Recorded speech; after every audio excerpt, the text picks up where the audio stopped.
Hello, and welcome to NBS 8 Today, where we bring you the latest and freshest news. Today, we will be discussing the incredible feats of the pharmaceutical industry.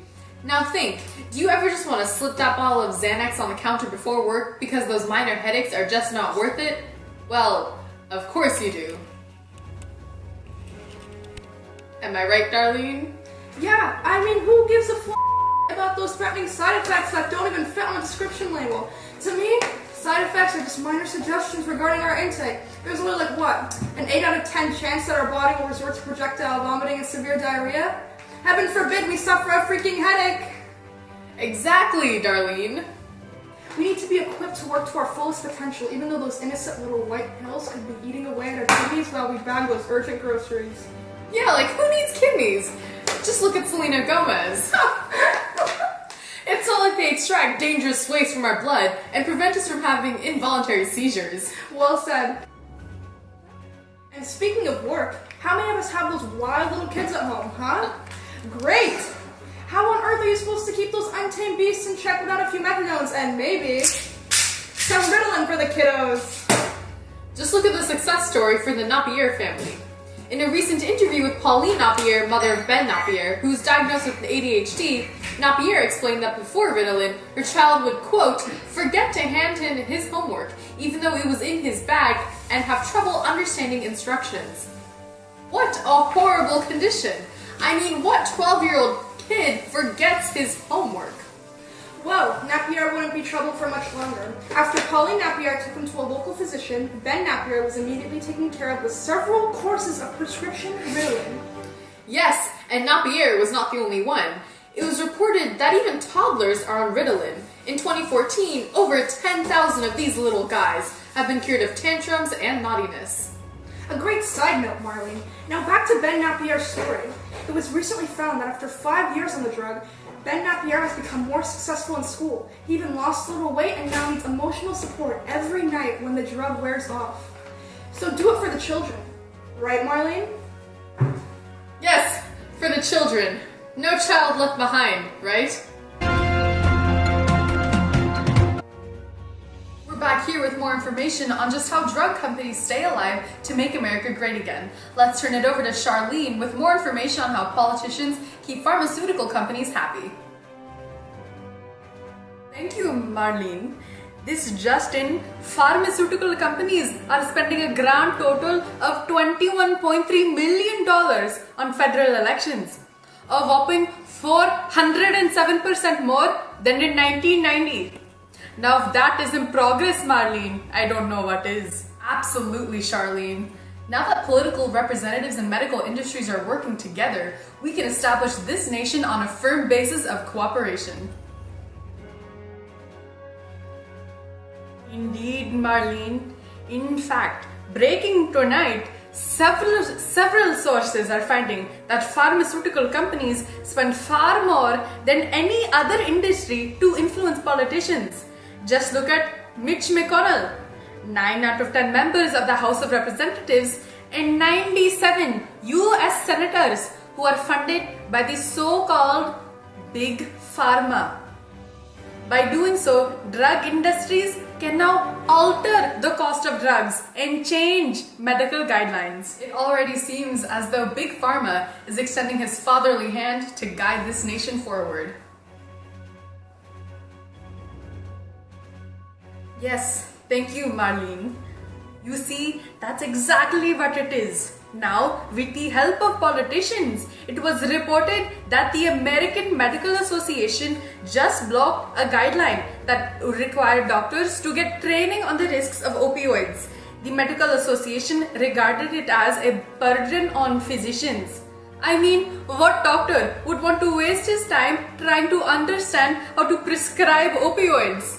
It would be like forcing the police officer to understand the law before using weapons. Plowing through a few bottles of narcotics an hour can't be that hazardous. As adults, we are basically superheroes. We can handle any case of severe constipation, dizziness, nausea, soreness, and or sudden death. So let's all just hike up our skirts and pop a few hundred Vicodin. Even historically, drugs have played a major role in this nation. And let's take a little look back at some of the once-in-a-lifetime moments some of our own celebrities have experienced with narcotics. Suddenly, word arrived from Southern California that Jackson had been rushed to the hospital. There were grave reports about his condition. And now this, confirmation tonight that he has died. Singer Whitney Houston, one of the greatest voices of our generation, CNN has gotten confirmation from a representative, has died. We have breaking news, and it's shocking, being reported both by the Associated Press and by TMZ.com that the actor Heath Ledger has been found dead in his apartment in Manhattan in the Soho district. The tragic death of actor Philip Seymour Hoffman, a performer who was known for his extraordinary range. He was also known for his honesty about the struggles he faced away from the public eye. Great point. So we are going to keep it short and simple, folks. Don't take your narcotics for granted. Now for our commercial break.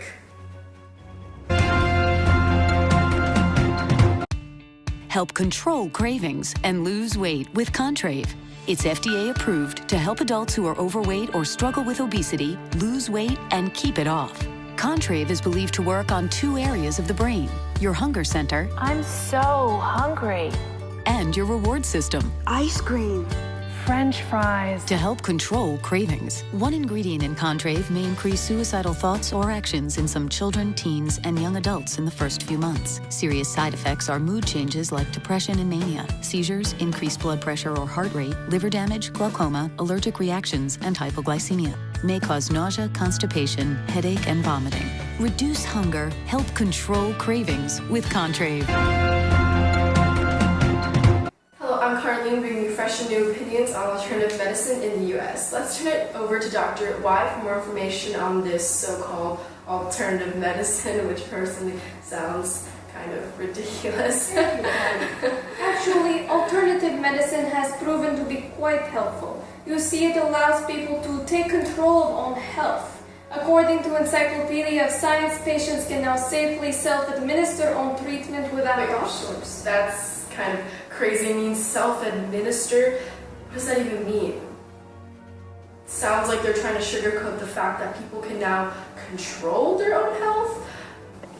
That sounds kind of ridiculous. Where would we be without the guidance of Big Pharma's steady hand? Well, not exactly. You see, treatment like this, like homeopathic and acupuncture, have proven quite helpful, even making their way into mainstream American medicine.